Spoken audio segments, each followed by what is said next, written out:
I am Akhila Soni, a student of the Department of History, St. Dominic's College. A very warm welcome to the second day of International Webinar on Social Justice and Indian Modernity, organized by the Department of History, St. Dominic's College, Kanirapalli. Let me give you an outline of the program today. Dr. Ansi Joseph, Principal, St. Dominic's College, will introduce the concept. Dr. Whitney Howarth will deliver her lecture for an hour and then interact with us for 15 minutes. Then we will have a minute for vote of thanks too. Please bear with me when I repeat a few things for the smooth conduct of the webinar. Please keep your audio muted unless you want to speak up. Kindly post your questions in the chat box while the session is on. You can also raise your hands to ask questions during the interaction. Please fill up the feedback form provided by the end of the session. Please note that this is mandatory for issuing e-certificate. Thank you very much for your cooperation.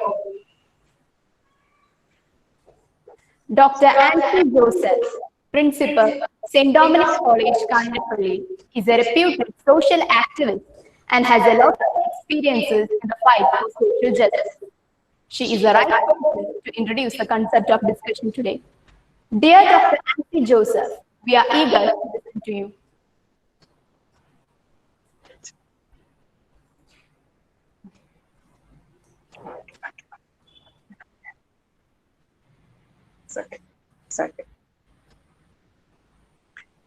Esteemed resource person, Dr. Whitney Howarth, and honorable participants, during this period of radical changes, it's meaningful to make in-depth studies and interdisciplinary studies that make us aware of various ideological operations and power politics which may influence the realities of our day-to-day life. Today, we are really privileged and blessed by the esteemed presence of an eminent resource person, Dr. Whitney Howarth, Associate Professor, Department of History and Social Science Education, Plymouth State University, USA, who can definitely enlighten us on the topic Race, Religion, and Violence of Othering, 19th Century Identity Politics in India and Beyond. Identity politics is displayed when people of a particular race, ethnicity, gender, or religion form alliances and organize politically to defend their group's interests and moving away from the traditional broad-based politics. Quite naturally, otherness is the outcome of this identity politics. In India, 19th century social reform movements were trying to defend the rights of certain caste, community, and religious groups. In a way, the socio-political reform movements broaden the idea of social justice and emphasize the dignity of the individual. But at the very same time, only very few argued for social justice in a wider sense with a broad and accommodative attitude. Most of them argued for the rights of their own communities only. As this process of community consciousness advanced, each had to advance their own interests in competition with those of the others, and thus the politics of othering got extended day by day. Even today, the contemporary politics of India has not become free from the man-made manacles of identity politics and communalism. The underdevelopment and unemployment of various communities of India propel this trend. Development and evolution of mankind is possible only through radical changes spurred by the ideas of intellectual liberation. I'm sure that Dr. Whitney Howarth, an expert in Indian history, can give us very valuable insights on identity politics in India and beyond.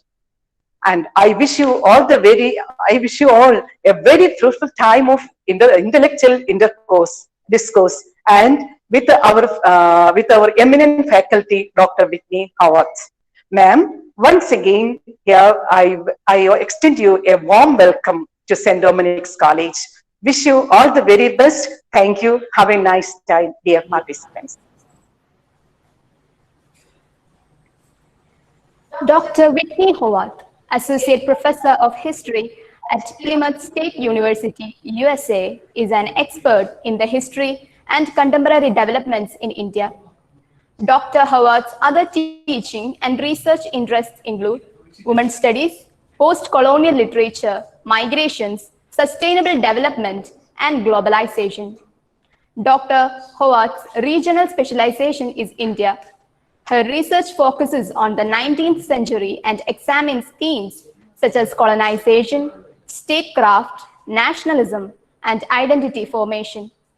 Dr. Howarth sits on the executive boards of the New England Regional World History Association, the New Hampshire Council for the Social Studies, and the New Hampshire Peace Action Education Fund.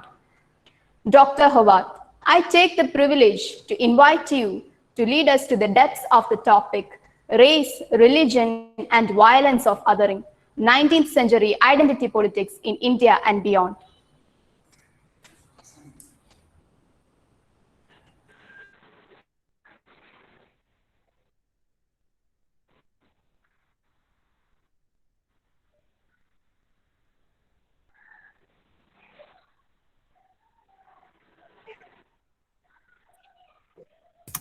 Thank you. Good morning. I appreciate your introduction. Thank you for your patience as I navigate this new digital setup. I'm going to just make sure that I can see my slideshow right now. Just one moment. Okay, 1 second. I am having trouble bringing up my slideshow. This happened last time. So I'm going to ask Joji Thomas maybe to assist me. Yeah, I'm not able to bring up my slideshow when I went back to turn on my microphone. So Joji, may I ask you to bring up the presentation and I can tell you when to advance the slides? Okay, ma'am. Okay, ma'am. Okay, while you get that ready, I just want to thank you so very much, all of you, for gathering here today to discuss this important historical topic. I apologize, my voice is a little thin. I've been teaching online remotely to my university students for 4 weeks now, and it's, I think, taking its toll, the talking that I do. But I do want to thank so deeply from the bottom of my heart, Principal Ansi Joseph, for this invitation to your college, Reverend Varkis, Professor Bino Jos, the head of department, and especially my friend, Dr. Joji Thomas, who I had opportunity to meet when I was doing presentations at the University of Kerala in Trivandrum a few years ago now. Thank you all so much for having me. I am going to ask Joji if he could bring up the first slide. 1 minute, ma'am. We are trying. The other option is I can leave leave the room and come back in and see if my presentation will be there on the present now button. Should I try that, Joji? No, ma'am. We can manage it. Okay. Okay. Well, you know, while we're waiting for the slide to come up, I just wanted to give you a little bit of background about my connection to India. I started visiting India as a young PhD student in 1999 and spent the next 20 years visiting India for research, teaching in India, bringing American students to India, doing research primarily in Bangalore. And also in 2012, I was able to meet my husband, who is also from Kottayam, on a train. We met on a train from Kottayam to Cochin. I was on the wrong train and he rescued me. So we now have a lovely daughter who was born in Bangalore, India. And I go back quite frequently to Kottayam. My family is located in Changanasheri. And ironically, my family is located at a bus stand, close to a bus stand that is called Sayipa Kavala. You may know Sayip Kavala refers to the place of the white person. And this was named, I think, many years ago. But it's funny that now I am back and my family is there in Changarasheri at the bus stand that is named after the foreigner who once lived there. So I am delighted to be back in Kottayam, and I'm delighted to be with all of you today. I see we have over 200 guests live on the Google Meet, and we also have, I think, some people following us on YouTube live stream. And I see one gentleman in a motorcycle helmet is joining us. Thank you, sir. That's wonderful. So let me begin while we get the slideshow presentation working. Joji, let me know if you'd like me to go out and come back in. That usually fixes the problem with the present now button. Okay, ma'am. It will be better. Okay, I'm going to go out and come back. I'm sorry for this technical difficulty. Okay. It's a weird thing with Google Meetup. It doesn't always want to show it. So yes, I'll be back.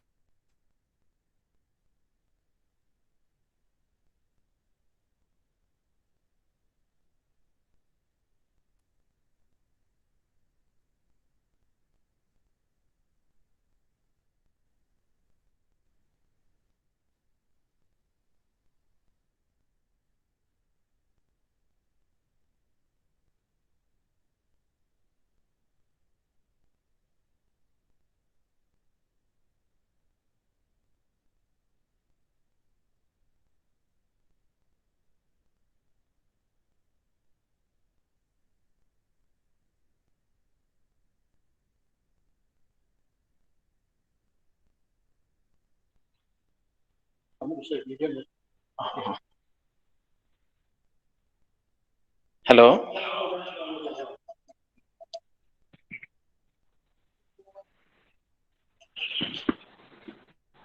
Hello, ma'am.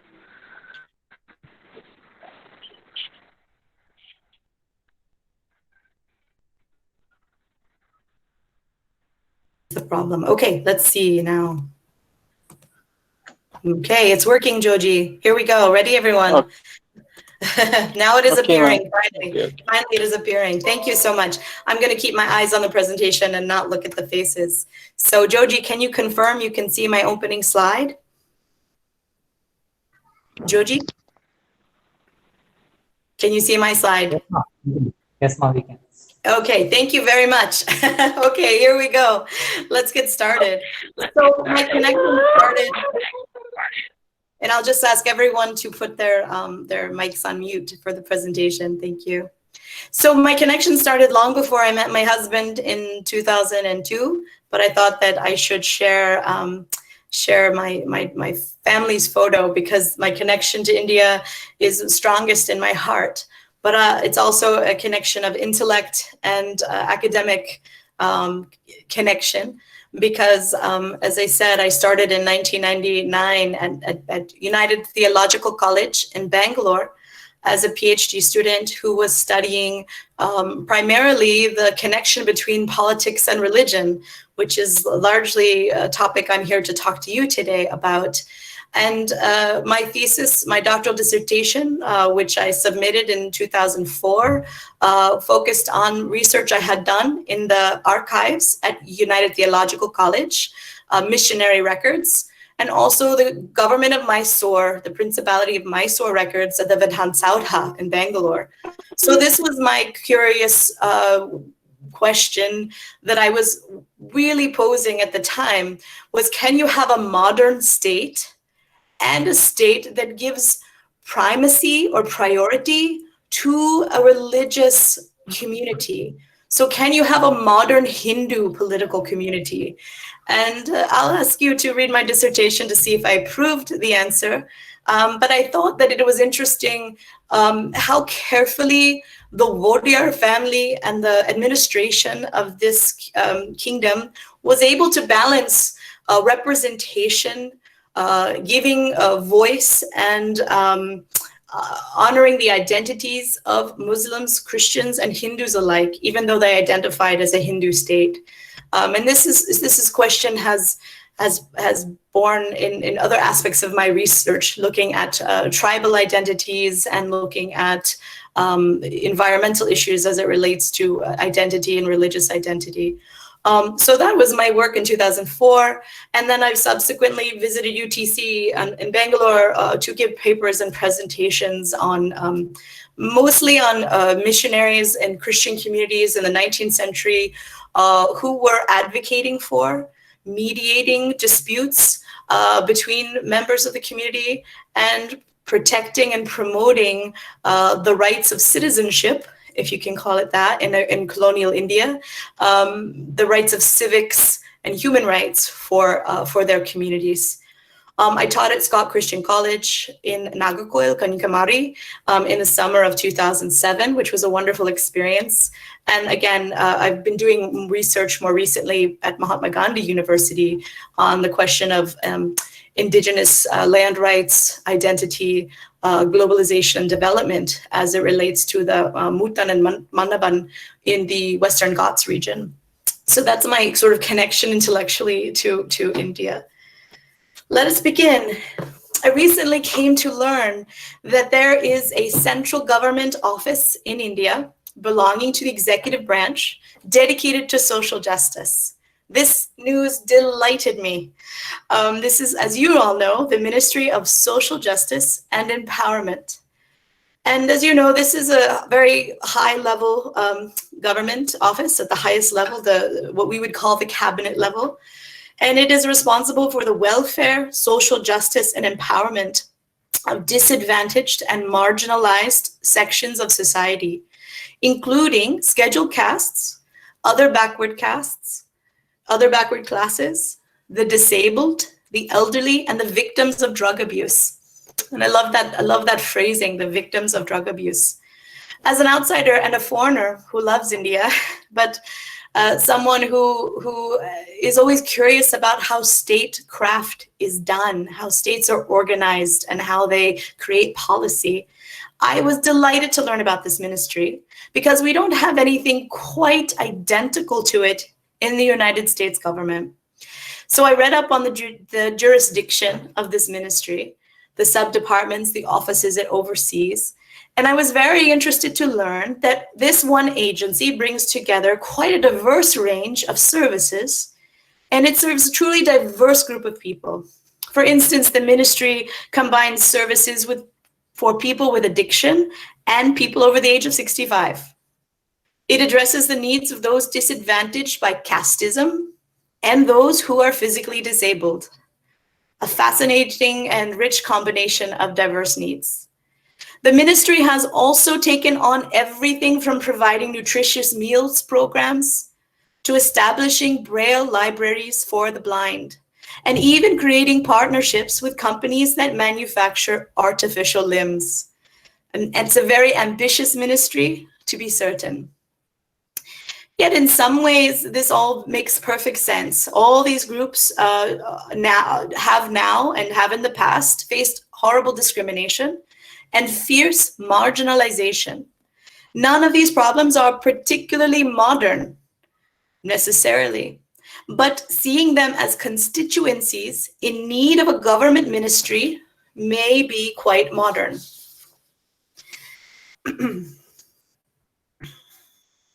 Here's those communities. Modern governance and modern notions of civil society demand that these populations have representation, protection, and freedom from persecution.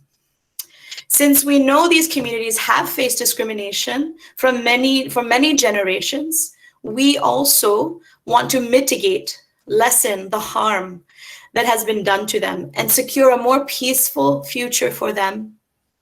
We want these communities to be integrated into India's modern secular democracy.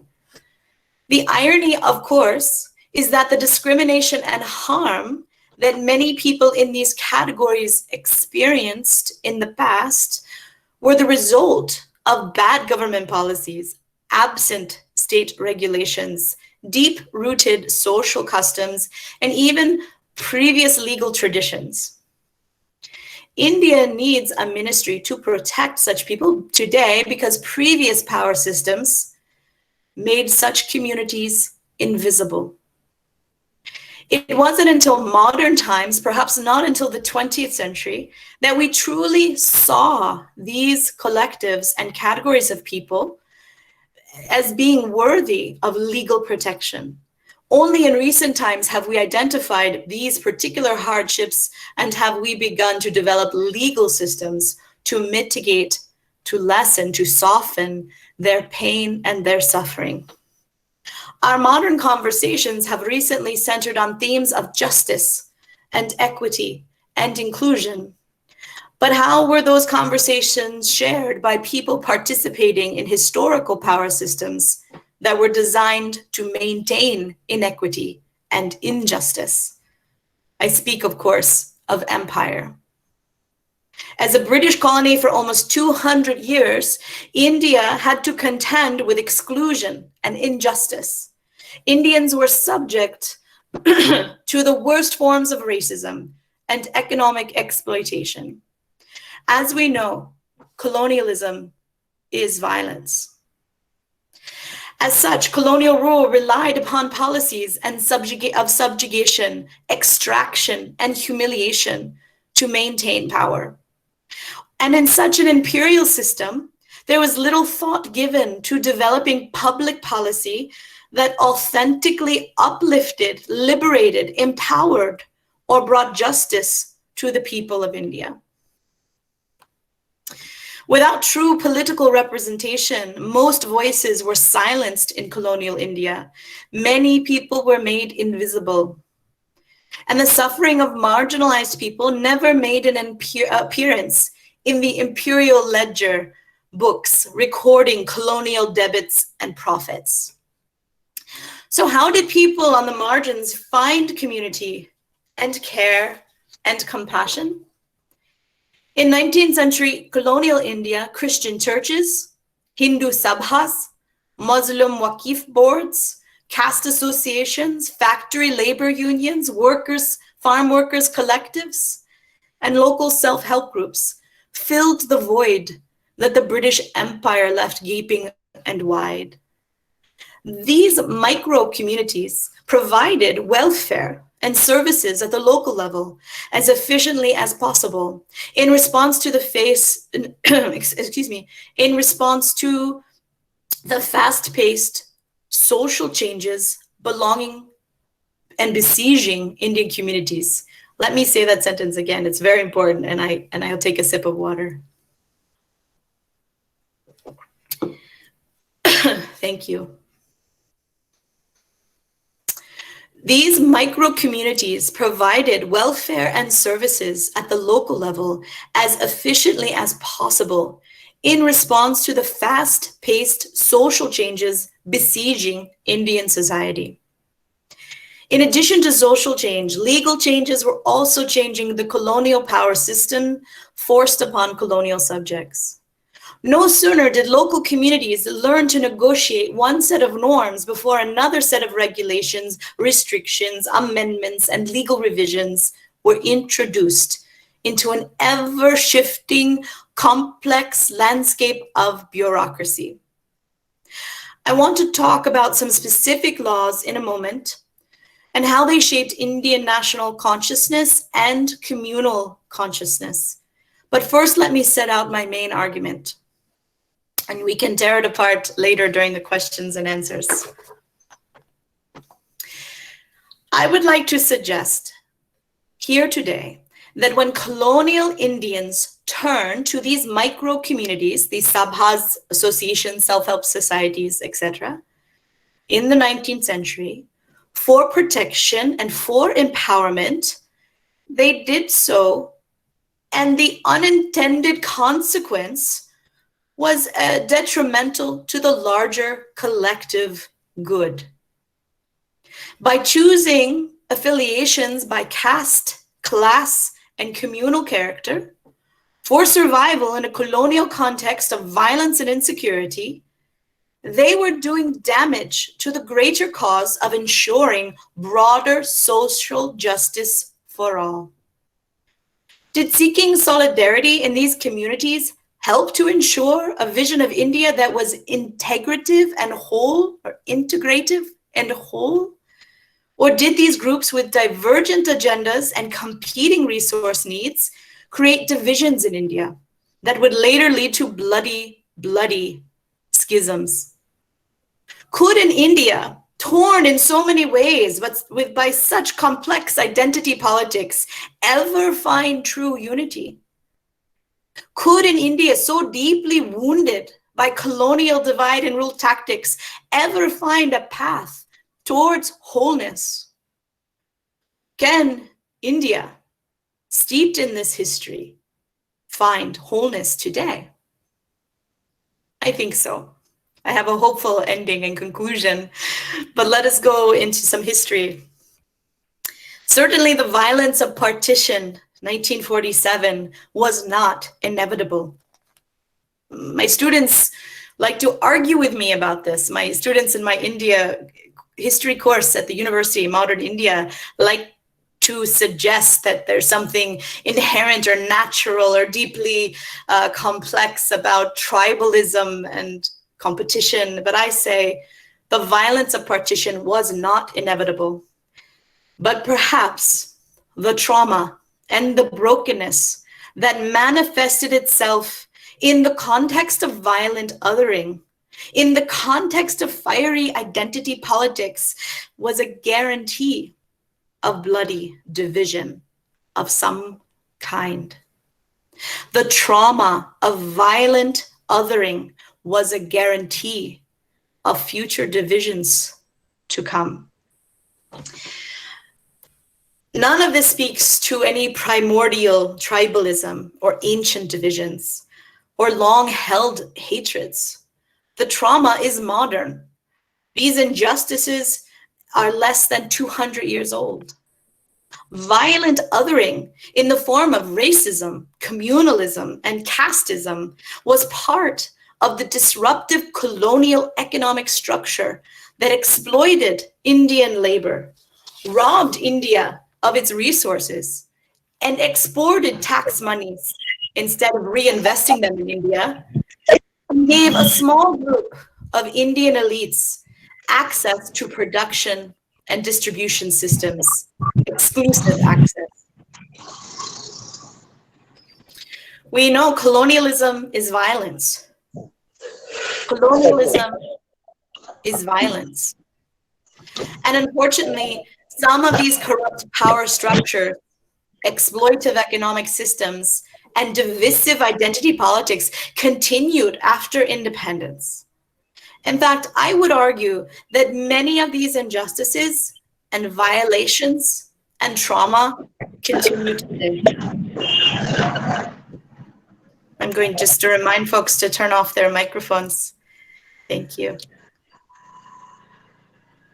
This is the image that I wanted to show from the late 19th century famines that struck Tamil Nadu in particular, that colonialism is violence.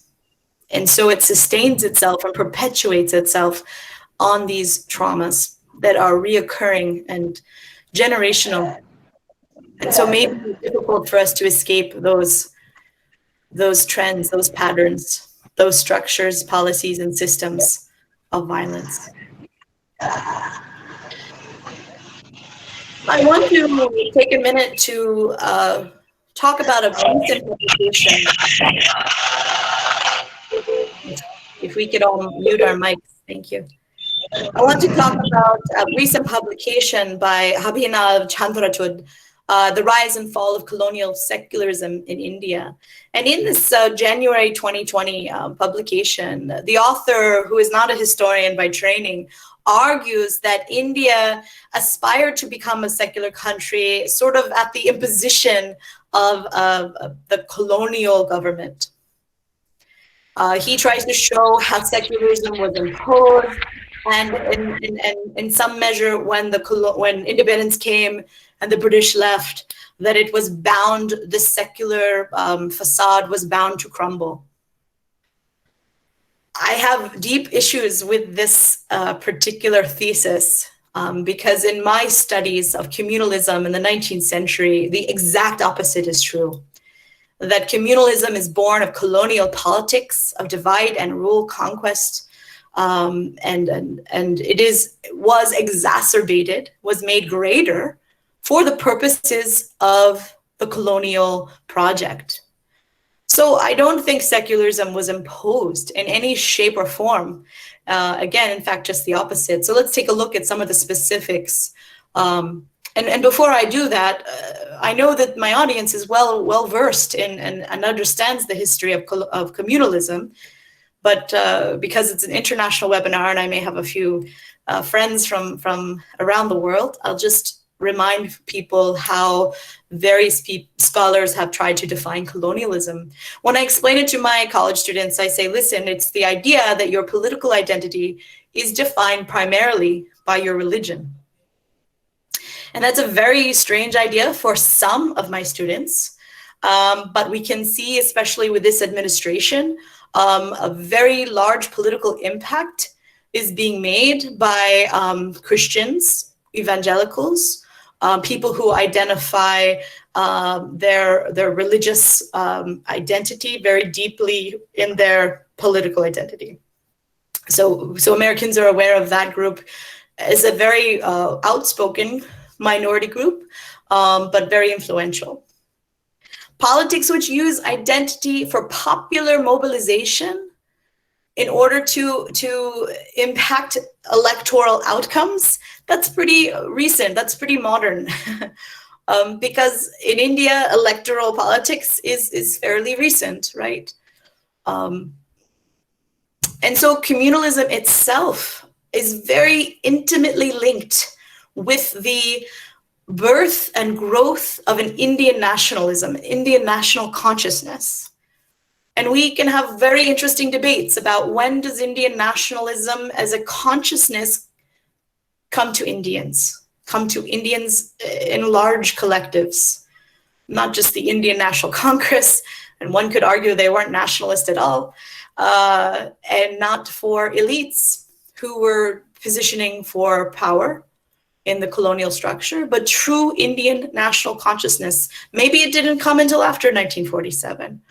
Maybe it didn't come truly until after the 1990s. We can debate when most Indians felt that, or if they feel true unity in a national consciousness. And so is communalism merely the younger brother or the step sibling, if you will, of national consciousness? Is religious nationalism a necessary component for a nation of people that are very deeply rooted in various religious traditions? And to what degree during colonial times was communalism seen as a necessary, as a beneficial for the colonial state? To what degree was that a strategy that had utility? And does it still today? I think we can see that. I think we can see the utility. And I don't use that word to suggest that it's always beneficial, but there's a strategic political usefulness, utility to this concept.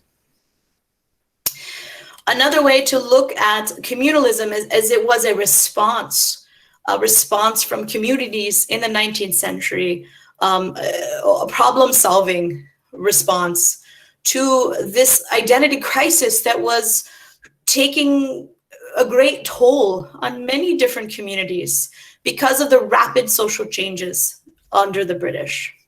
And one might say, as I used the word before, a besieging, an assault on norms, customs, systems of organization and community that had existed previously to the British Empire's arrival, or the East India Company and then the Raj. So I want to take us on a little journey, and then I just want to be aware of time. Can I pause here and ask Joji Thomas, or one of the conveners of the session, or what time I started? I know we had a little bit of technical difficulty. Hello, ma'am. Hello. How much time do I have? I want to stay on target. You have 30 minutes more, ma'am, for the session. That's perfect. Okay. Thank you.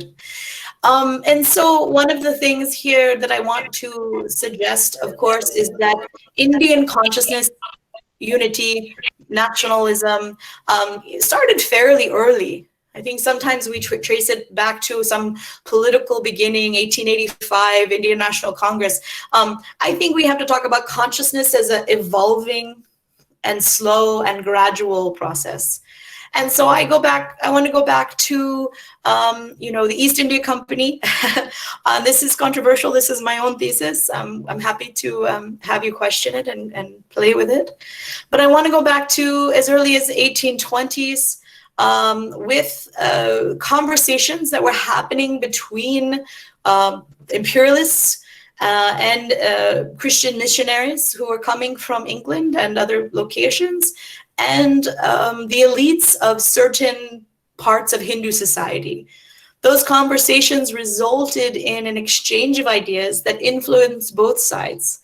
And I would say that Brahmo Samaj, which was one of the earliest religious organizations, reform movements that came out of this conversation in 1828, was responding in some ways to a critique of Hinduism in that period, and also internally suggesting reforms and revisions based on their own understanding of their relationship to the divine, to each other.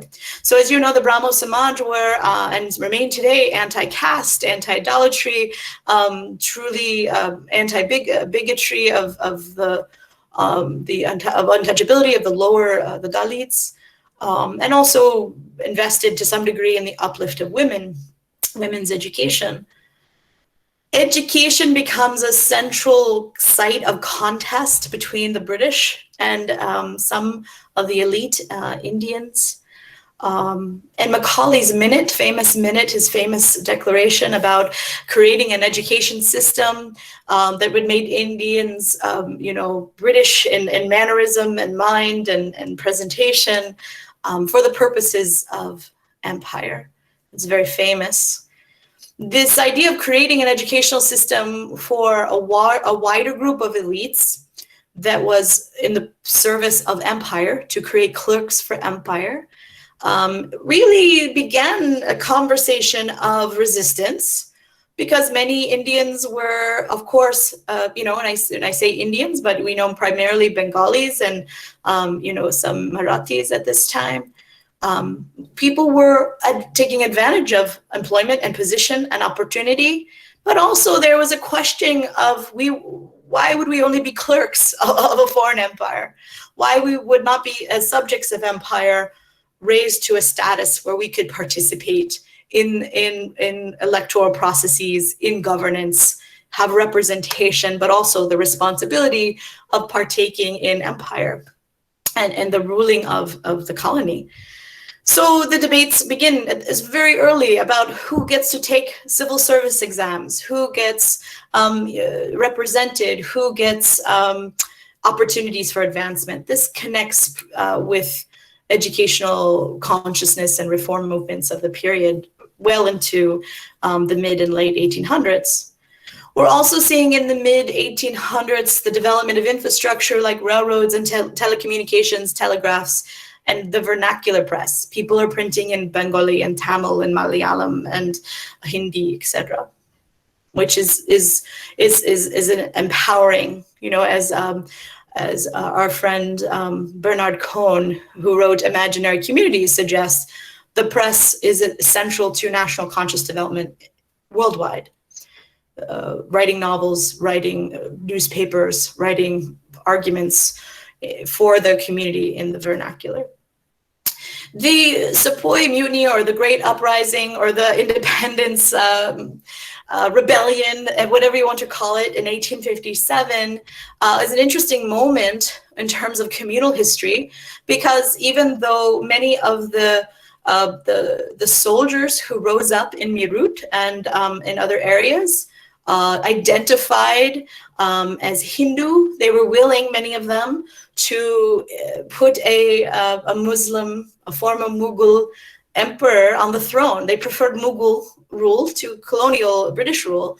Bahadur Shah was seen as a symbol, probably more than anything else, of a glorious past that even Hindus and Christians felt comfortable supporting. And Muslims were writing at this period more novels, more plays, mythologizing and romanticizing the past. So we have an interesting communal solidarity and interweaving of objectives in 1857. And we know it was more than just a soldiers' uprisings, landlords and peasants and traders and farmers and various communities. Hindu novels and flyers and brochures and small pamphlets were also being published. And in a way, this was communal too, because some of the earliest written materials in the vernacular were about religious issues, mythologies and stories of Hindu gods, especially in Bengal and Bombay in the 1870s and 80s. And then we have in 1875, the creation of the Arya Samaj, another religious reform organization dedicated to social service, dedicated again to incorporate aspects maybe of the Christian critique, monotheism. It's kind of startling for Hindus to identify as monotheistic. And yet the Arya Samaj is very articulate in saying we must honor the Vedic scriptures. We must go back and honor and reintroduce and learn and study Sanskrit and understand the Vedas. And so this idea of going back to ancient times in order to go forward. We must look at the ancient scriptures in order to go forward and have progress. And as you know, the Arya Samaj took it as their responsibility during colonial times and even today to reconvert Indians back to Hinduism as they see it, away from Christianity, away from Islam. So I'm going to move a little faster so I can get to the rest of my argument. But there are many moments that I can identify looking at the 19th century when Indians were sort of caught between wanting to be loyal subjects of empire, like our friend Rammohn Roy, and critics of that empire, who wanted to fight or reform certain practices like sati, for instance, do away with sati, but did that based on an argument for ancient scriptures. And the English colonial government was very strategic in uplifting pundits from Hinduism, imams and scholars, muftis of Islam, and telling them, you can help us create laws. We will go back to scriptures that are 4,000, 5,000, 6,000 years old to create laws for your community. And at the same time, of course, we know there's a struggle, an expansion of Christianity among missionaries who are also promoting the use of the Bible, another ancient scripture. So an interesting modernity, an interesting progress when we rely upon the oldest scriptures we have to establish the authenticity and the ethical, moral bounds of our civil society.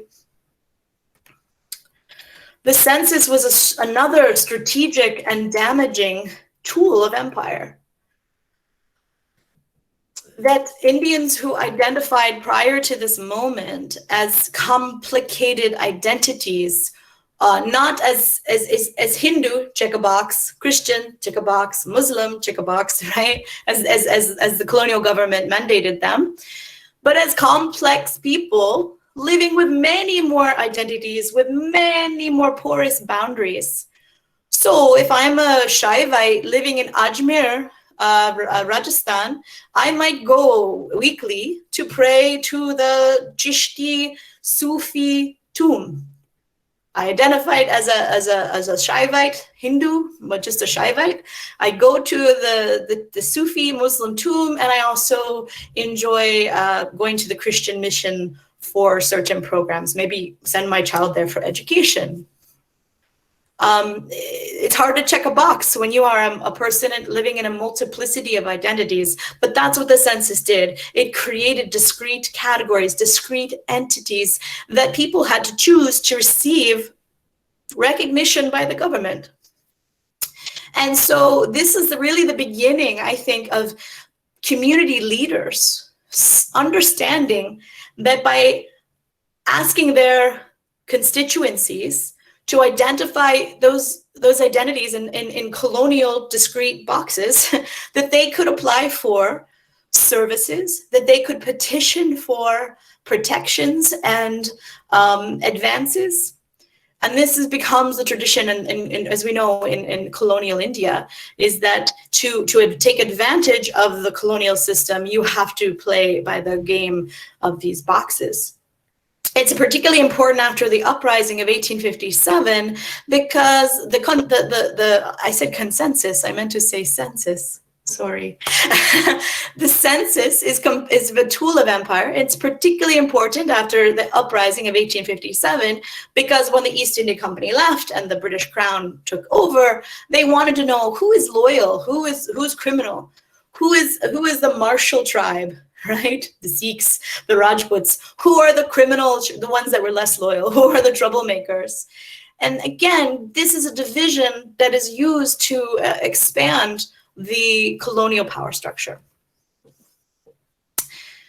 When I teach about this moment in the 1870s and 1880s to my university students, the students love to hear about the cow protection sabhas, the cow protection societies that were started in this period. And as you know, there was, perhaps for the first time, a widespread belief that a practice of butchering cows, of course, very sacred to Hindus, becomes a source of protest and a source of intervention. And Hindus form these sabhas, these organizations, to protect cows, and there's interventions, and people sabotage, butcher shops where cows are slaughtered, and intervene and have these public displays of, parades, celebrating cows that were to be sacrificed but were saved in the name of Hinduism. Now, I lived in Nagarcoil, Kanyakumari, for a few months in the summer of 2008, and I passed a cow shed, a butcher shed, in a very Christian neighborhood. As you know, Nagarcoil is very Christian, and there were Muslims and Hindus who lived in the vicinity. And I remember having limited conversations, my Tamil's no good, with the butcher, and asking him about how people in the neighborhood felt about him having this cow butcher shed and goat, lamb, chicken butchering shed. And it was really interesting to me that this was an accepted practice, and people were offended or upset that they could go another route in the village lane. But the idea that somehow cows become this symbol of preserving Hindu identity and communal identity. And it is at this time that so many other self-help groups and caste associations are born. As people start to realize that public identity is as important as a private identity. So the private domestic space is where a lot of worship and religious customs and traditions occur. But increasingly in this period, we see communal riots for the first time. We see, because of these parades and drumming and symbols in front of mosques and Hindu temples and even churches, we see people going more publicly into the public sphere, into the space, competing for space, competing ideologically for how public space is utilized.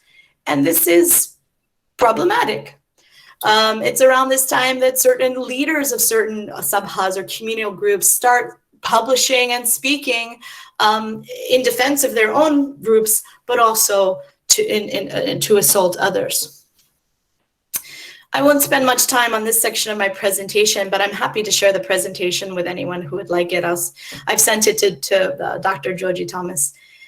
It's around this time, I think, also that Indians are articulating an economic nationalism, thanks to Dadabhai Naoroji and a community of Anglophiles, imperial subjects who love the British Empire, but who can also critique the economic violence being done by what Naoroji refers to as the drain.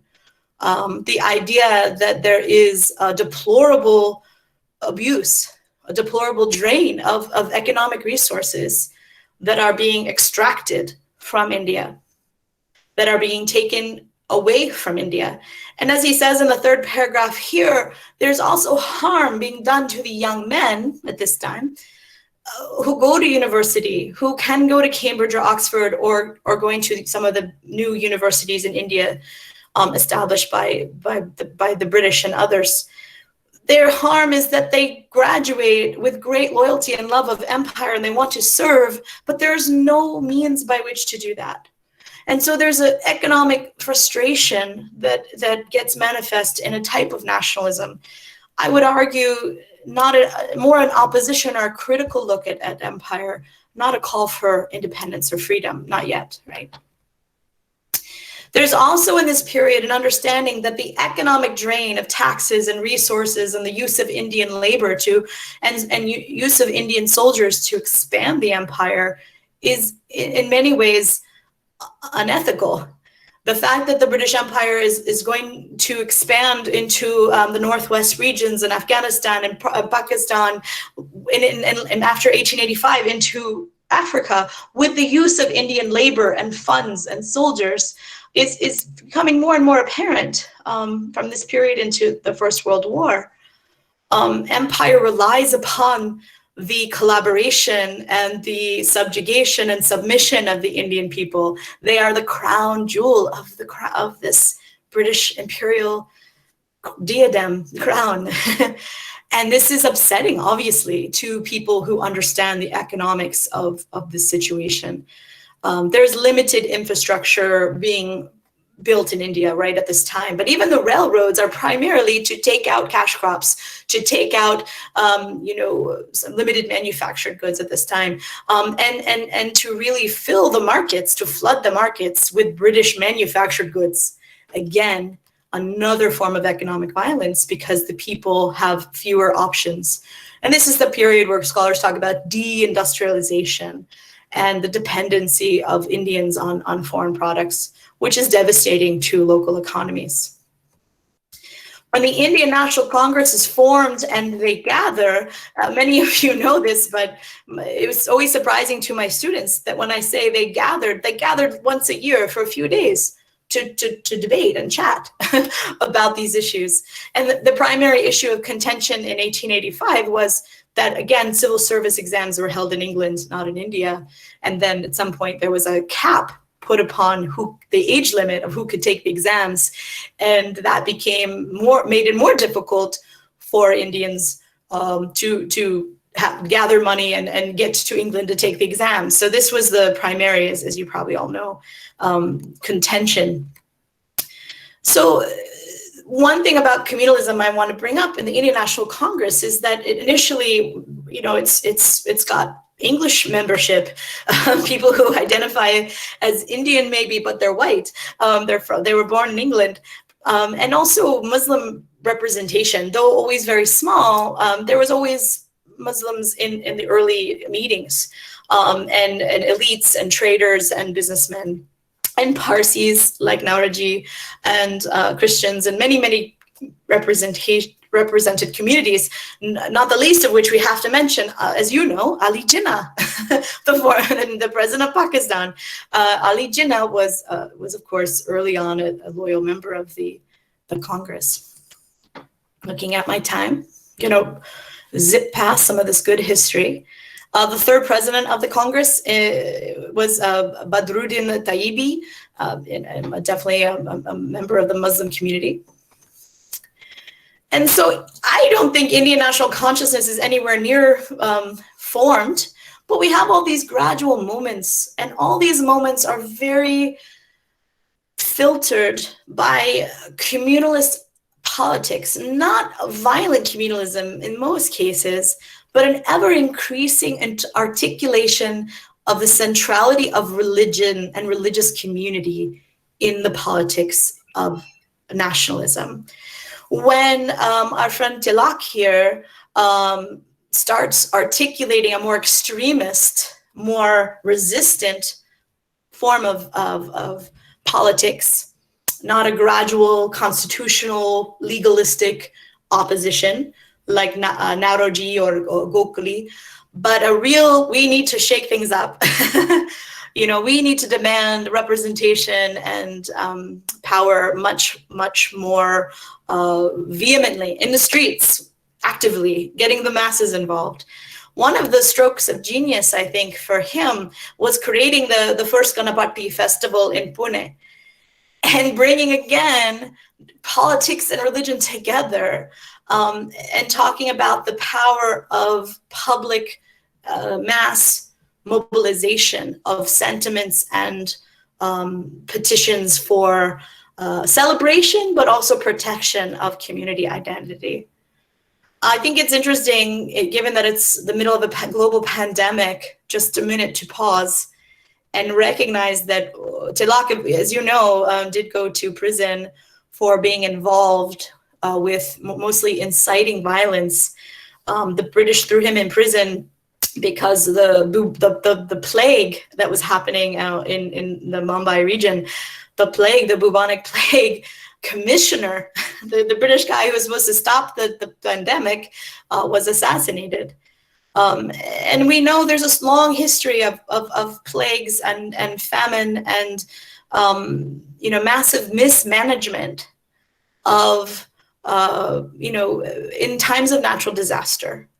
So we can't blame the British for every plague or famine, but certainly there's mismanagement exacerbated it, right? Made it horribly worse. And I think this is where Tilak is coming from in terms of his advocacy for a more vehement nationalism, right? This government is not handling things well. Let us turn towards each other in our religious communities to find security. Because I'm short on time and I talked too much, I won't be able to go into all the interesting examples of legislation, policies the British passed that actually were the mechanics of divide and rule. But I will just mention the creation of this law in 1900 that made Hindi, the language primarily of the Hindu population, equal to Urdu, the language of the old Mughal court and the Muslim elite, equal in the court system. So this enraged Muslims, none other than very famous political leaders like Syed Ahmed Khan, who was enraged that Muslims were, perhaps by their own fault, not taking advantage of the possibility for their political involvement, rise to power. You know, he really lamented that Muslims were backward, and it's his own community, and could not take power, could not find space for advocating for representation and voice. And so he founded several schools, but the most famous, the Mohammedan Anglo-Oriental College, which we now know today as Aligarh University. And again, he was in conversation with Christian friends and adopting and challenging Christian notions of, sort of ethics and statecraft and how society should be. And he was a pretty secular guy, even though he was advancing the Muslim community as a political community. He was also, I'm no longer presenting. What happened here? Joji Thomas, am I still here? Hello? Hello, ma'am. Hello. Can you still see my screen? Hello, ma'am. Hello? Pardon, ma'am. Can you see me? Yes, ma'am. Hello? Can see. You can still see my screen? Yes, Hello? ma'am. You also can see your presentation. Okay, I got a message said you're not presenting anymore, so I got nervous. All right, great. Okay, I'm gonna move towards the conclusion. Let me go ahead. Legislative land tenure activism also shaped communal politics. The Punjab Land Alienation Act of 1900 took favored Muslim communities over Hindu money lenders and investors from the city who wanted to buy farmland. It forbid them from buying farmland. The British were concerned about Hindu elites, not only in Bengal, but also in Punjab at this period, taking advantage, getting more empowered, maybe positioning themselves for greater economic power. And so that set up Muslim-Hindu tensions in Punjab. Of course, we can't have a discussion of communalism without discussing the partition of Bengal in 1905, which the British identified as a administrative restructuring, because they wanted to divide this massive, I think there was something like 80 million subjects in this one province, Bengal. They wanted to make it more manageable administratively. But in actuality, the partition divided a primarily Muslim Eastern Bengal from a primarily Hindu West Bengal. And of course, there was, by the Hindu elites, the Calcutta Babus, a great outcry and an uproar. And this is where we have the first, long before Gandhi comes back to India in 1915, where we have the first Swadesh movement, the first boycott of British goods, the first organized street protests and sit-ins and marches, because there is a awareness among certain Hindu elites at this time and Christians and others that Britain is consciously, strategically dividing Muslims and Hindus and making them compete for resources. I say to my students, the British were feasting at this table and the crumbs were falling off the table. And the Hindus and Muslims were fighting for the scraps, the crumbs, and doing so violently and harming each other when they didn't stop to realize that they were crumbs they were fighting for. So Tilak is central in the organization of boycotts and buy-fires and the Khadi movement, all again preceding Gandhi's use of these tools in his non-cooperation civil disobedience movement. The Muslim League is born in the middle of this moment, as you know, because many Muslim elites felt grateful to the British, and they were jockeying for power and position within the colonial structure, and they were grateful for the division of Bengal. And the Muslim League was created to give voice and representation to a Muslim community who felt dominated by these Hindu elites in Bengal specifically, and then in other places. As a minority group, they were trying to protect their interests, but it's fascinating that they would see their interests aligned with communal politics, with identifying as Muslim politically before they identified maybe as other identities, as factory workers or farmers. And as we know, it's going to take the Muslim League a very long time to win the communal vote. They, even into the mid-1930s, their electoral results are showing Muslims in many provinces are voting for local farm parties and labor parties before they're identifying the Muslim League as the sole spokesman for their interests. And that tells us that, again, that communalism wasn't inherent or wasn't baked into any Indian notion. It had to be taught. It had to be represented to them by elites who said, listen, your best bet is to vote communally, to think communally. The British were brilliant at divide and conquer, because early on they understood that if they could give more crumbs to Muslim organizations and Muslim parties by giving them separate elections and separate seats, that they would win the Muslims' loyalty. And, you know, I talk to my students about this concept in an American framework. What if tomorrow Donald Trump said, we're going to divide the Congress and we're going to have Jewish people vote only for Jewish people, and Black people can only vote for Black people, and Christian whites can only vote for Christian whites? That would horrify us in America. That would go against everything our secular democracy expects and needs and is meant to be. And yet in India, because of the colonial violence, because of the structures, it's what people felt they needed to do. We know Bengal was reunited, and yet at the same time, there were a series of increased reforms to further divide Muslims and Hindus in terms of their political opportunities, their representation, elections, etc. I'm going to wrap up pretty soon. I'm sorry I went a little over my time. There's a whole rich scholarship about this gentleman who most of my students couldn't identify when I showed this picture to them because they've only seen the old Gandhi and they've only seen maybe clips of 1984 Richard Attenborough's famous film Gandhi. The scholarship suggests that Gandhi was in many ways amplifying and increasing communal division by his use of predominantly Hindu symbols, by his dedication to Hindu ideologies and spirituality. He was very invested in his own Hindu identity through his lifestyle and life choices. And while he was a beautiful mobilizer of the masses for nonviolence, he did not understand the complexities of communal politics in colonial India. And I think that's why he was, shocked when partition happened and the violence erupted shortly before his death. He seems not to understand. And at the same time, all throughout his life, starting in 1920, especially in 1922, and in many moments, he saw communal violence and he saw its dangers.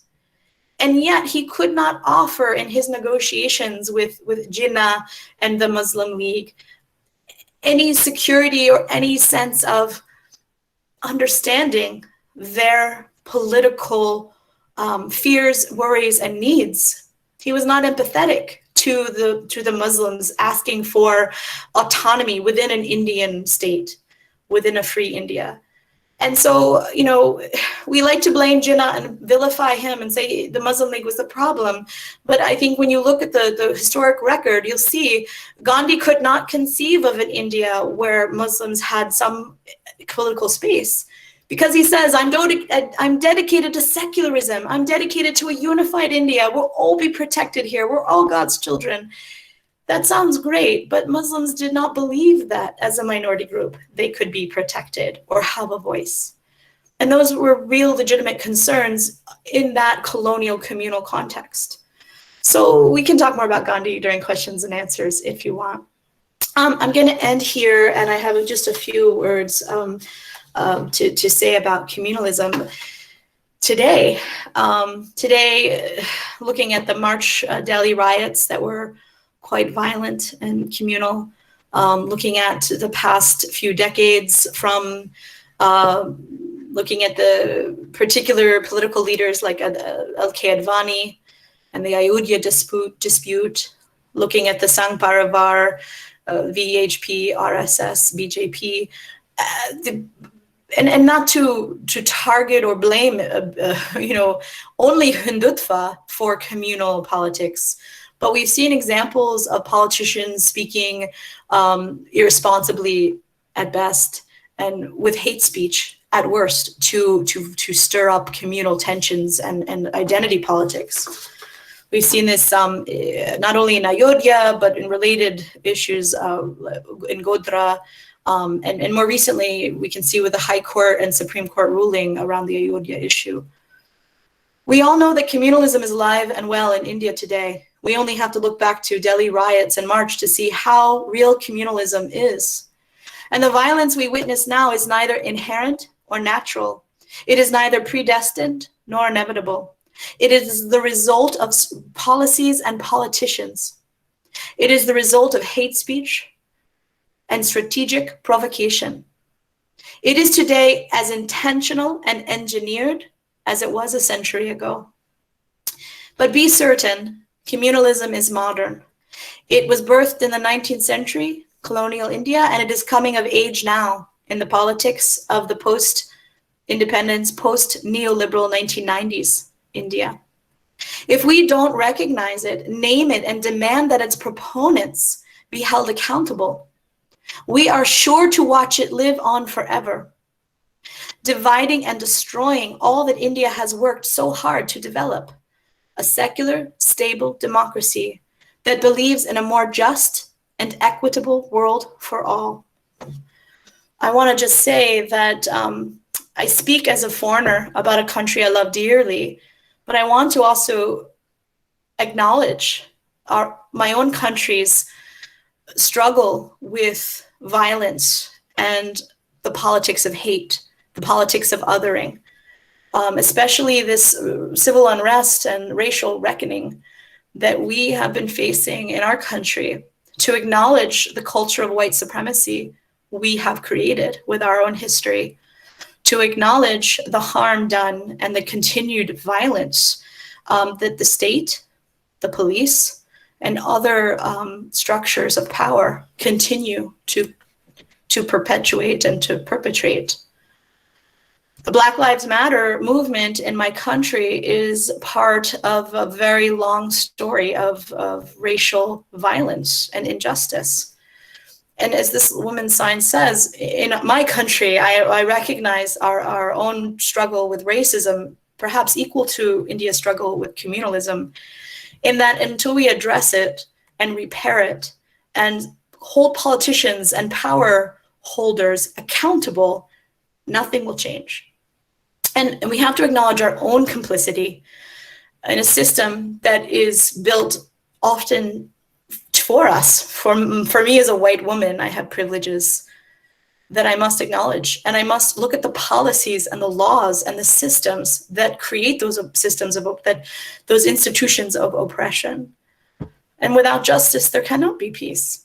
So it's not about stopping vandalism. It's not about stopping a riot. It's not about stopping people breaking windows or destroying property. It's about justice. And while we have some structures to promote social justice and humanity and equity and inclusion, we don't nearly have enough in our country. And I would suggest maybe India needs to add another bureau to your Ministry of Social Justice. Maybe you need a bureau to look at communal violence. Just as we in the United States have had to look at our history of gender inequality and gender violence, and even economic injustice with the Occupy movement. I think it's time for India to really take a stark look at its communalist history and its structures and its policies, and start planting seeds of real change, or else India will not know peace and progress. Thank you so very much. Sorry I ran over my time. Thank you for your patience.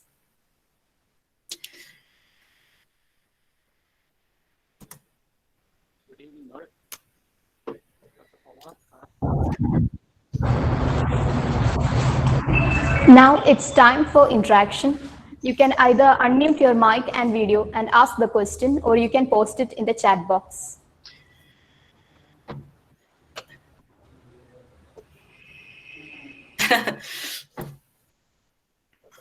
Already there are 2 questions posted in the chat box.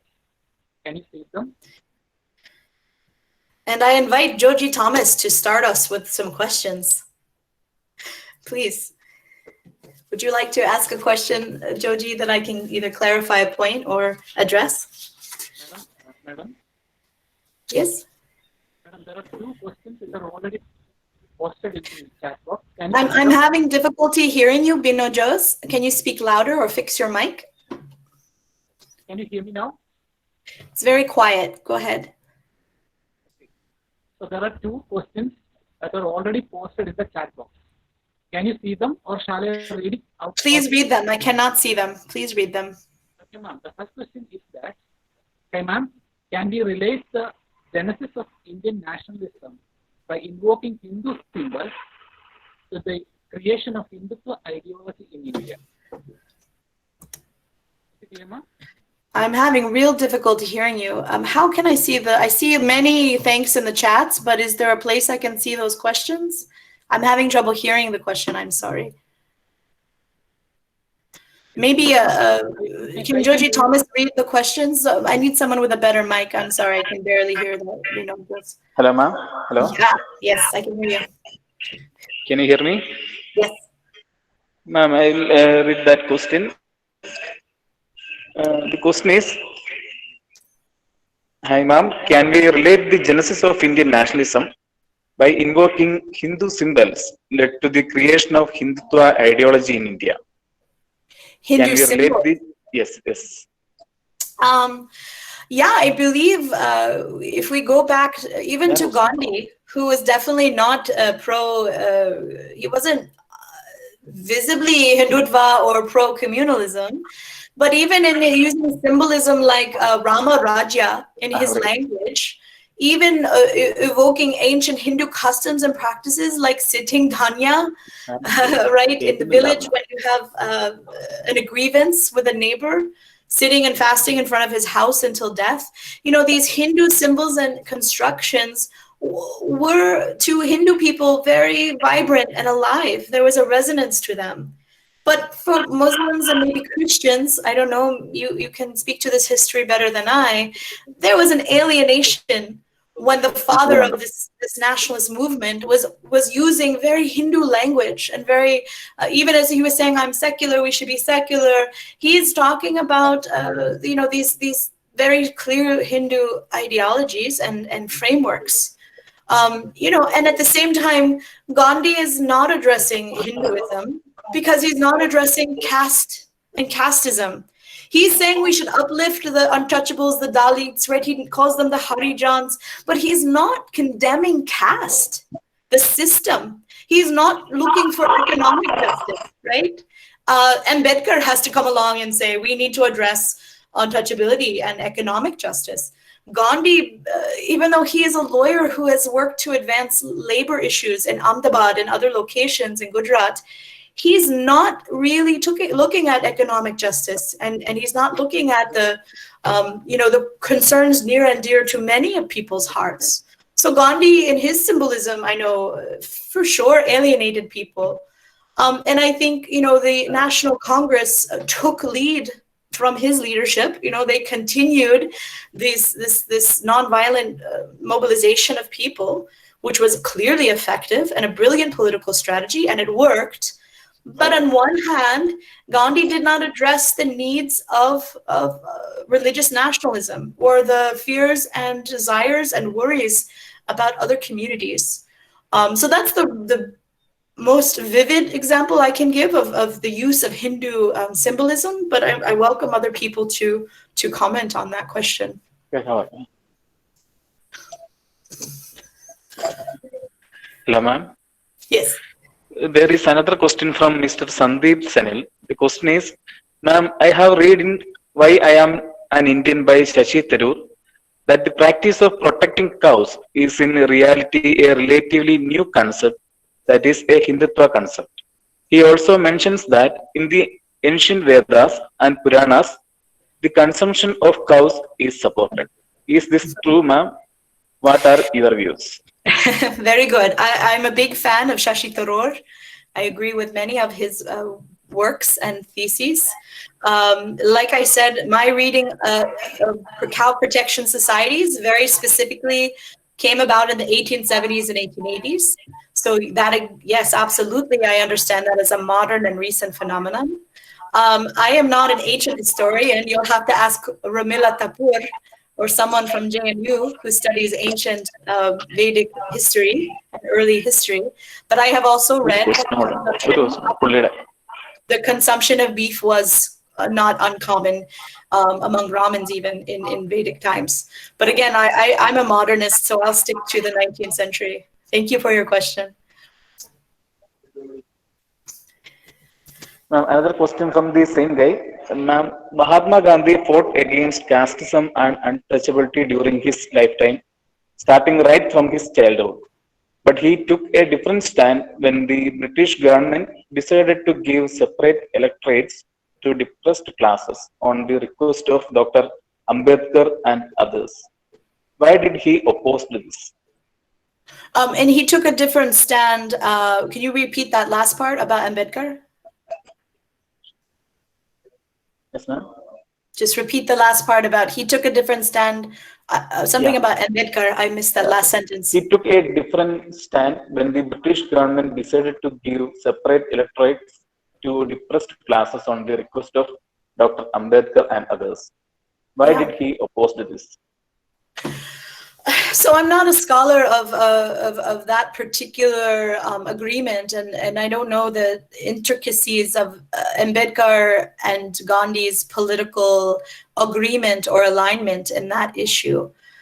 I think that Gandhi, again, as I proposed, I don't think Gandhi took a stand against caste. I think he took a stand in favor of the upliftment and equal and fair treatment of the Dalits. That's different than attacking and criticizing and deeply resisting the caste system at all levels. So I would say, you know, the Congress and Gandhi's inability to look at socioeconomics, to look at caste, led people to flee Congress and turn to Dr. Ambedkar and others. And the creation of reservations, the creation of separate elections for backwards caste and lower caste people made sense in a Gandhian worldview. It made sense too because he wanted to mobilize that community for his political objectives. But I don't believe he truly, in any of his writings, deeply deconstructed the evils and problems of the caste system at large. And I think that's a great failing of a man that many consider a saint and a Hindu Mahatma. He never rejected that part of Hinduism. He merely wanted to uplift those who were tragically and most violently affected by it. But I think we have to address the Brahminical critique and the other critiques of caste if we want true social justice and progress. It's not enough just to offer charity or reservations to the lowest castes. It's not enough. Madam, can I have a question?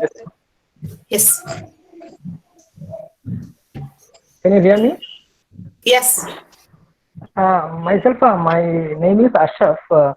My question is, in a multicultural country like India, the identity politics, when in the case of minorities and Dalits, whether it is beneficial for them for their upliftment, because identity politics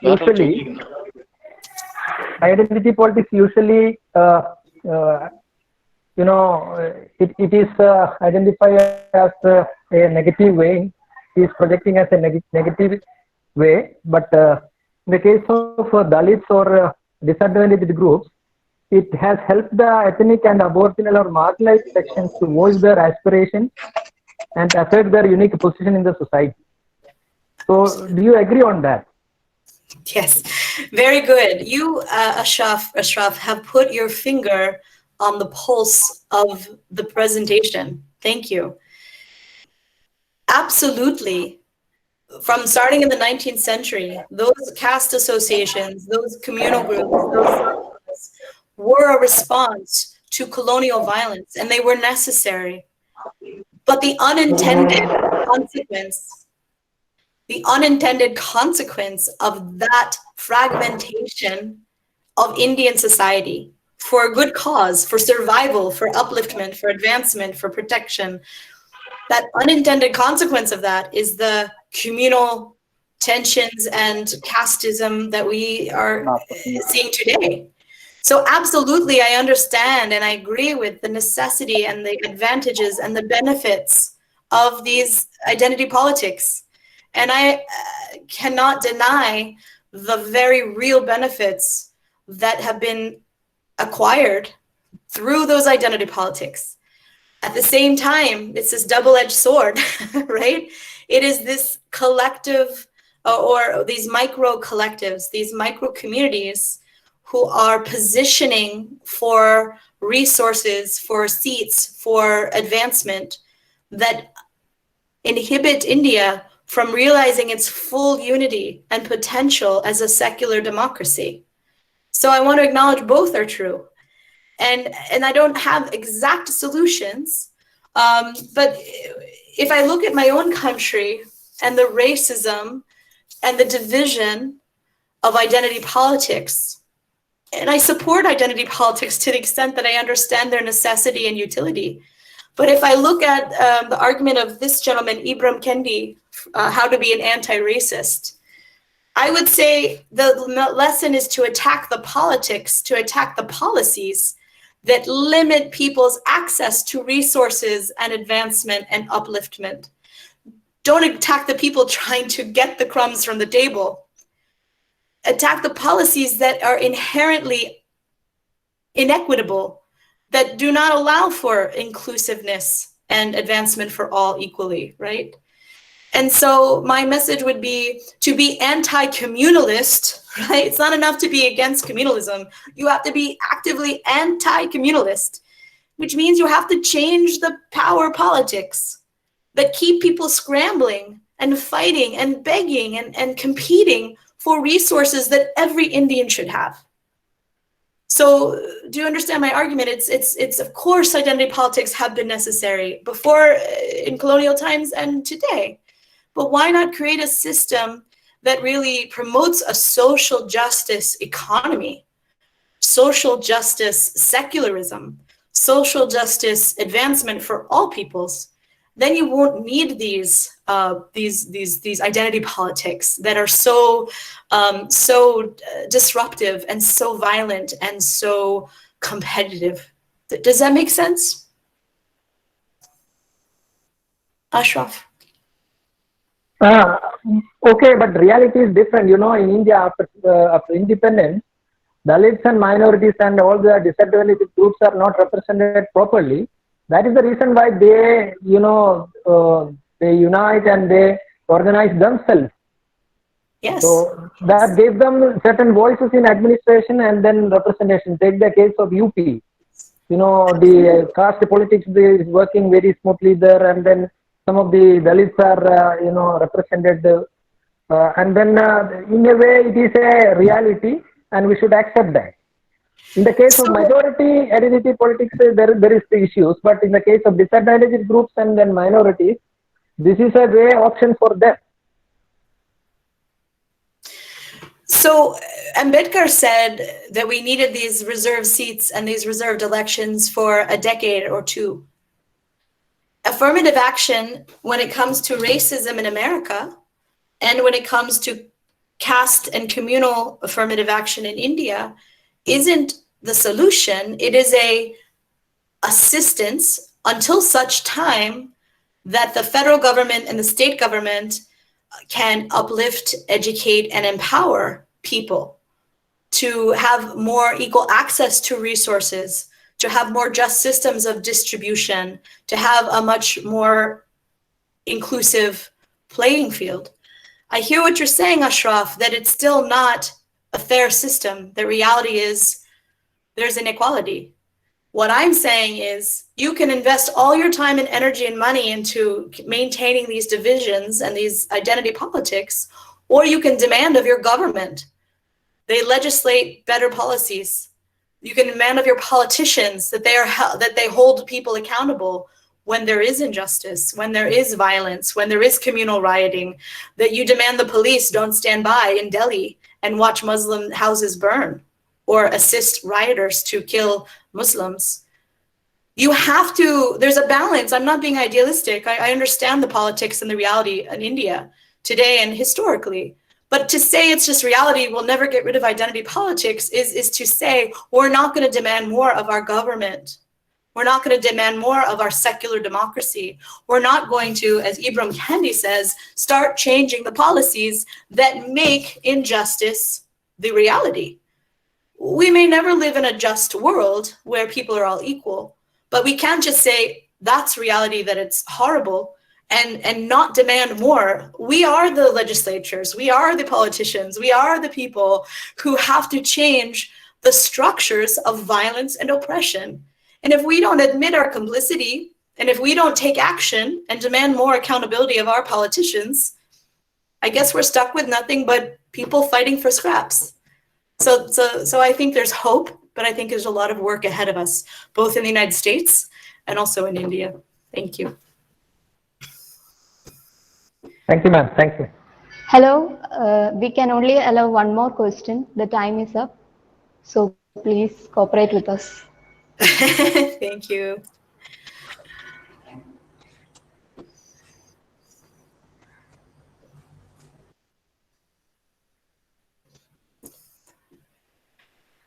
Any final questions? Ma'am, one more question. So calling Gandhi Mahatma is not an apt term. by Shaini Prakash. Calling Mahatma is not what? So calling Gandhi Mahatma is not an atom. Is not an atom? Apt term. Do you agree with that? Okay, I don't care what anyone calls Gandhi. If they want to call him Mahatma, they may do so. If they want to call him Babu or you know, any name is fine. What I was saying is that if Gandhi is portrayed only as a saint and only as the father of independent India, and we don't stop to critique respectfully and carefully the parts of his politics which added to communal violence and communal politics, we're not, as historians, doing our work. When I teach Mahatma Gandhi, I teach with great respect for his ability to advance the interests of the Harijan. I speak about the beauty of nonviolence and the mastery he had of civil disobedience and mobilizing the masses. But we have to look at the full character of a man or woman. We can't simply say he's a saint or a great soul and finish there. We have to realize that Gandhi was a man, he was flawed. He was at times a bit selfish and egotistical like all of us. And he couldn't hear the voices of Muslims. He could not hear the political arguments and justifiable claims that Muslims had as seeing themselves as a discrete community, as a nation, as a group that needed protection and voice in of itself. I'm not agreeing with Jinnah or the Muslim League, but if we look at history, we can see throughout the 1800s how they got by the late 1930s to see themselves as a nation. And Gandhi refused to see that. So Gandhi may have been a spiritual guru and a brilliant statesman in some respects, but I believe he was flawed in not understanding the complexity of colonial government, othering, and communal violence, and the potential for communal violence. So let's call him the Mahatma, and let's agree we can critique him as a flawed human being.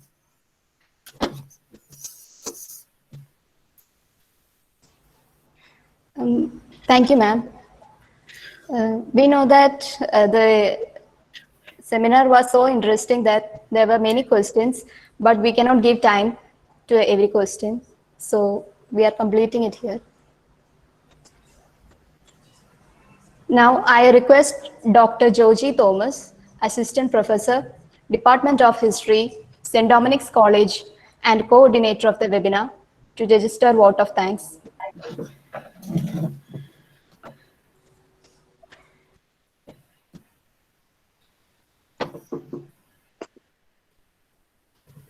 Distinguished guests, respected participants, it is my privilege to propose the vote of thanks on behalf of Department of History, St. Dominic's College. My heartfelt thanks to our resource person, Dr. Whitney Howarth, who spared her valuable time with us, enriched the seminar with her wonderful and thought-provoking lecture on gender, religion, and violence of othering, which is actually still an unanswered problem in Indian society. Our special thanks goes to Dr. Barton Cletus, resource person of yesterday's webinar, for his esteemed presence and active participation in today's session also. A big thanks to our principal, Dr. Nancy Joseph, for always be a solid support and inspiration for our seminar and our academic programs. Our sincere thanks to all the participants, including professors, research scholars, students across the world who joined today's webinar and made it a grand success through their active participation and interaction. Once again, thank you all.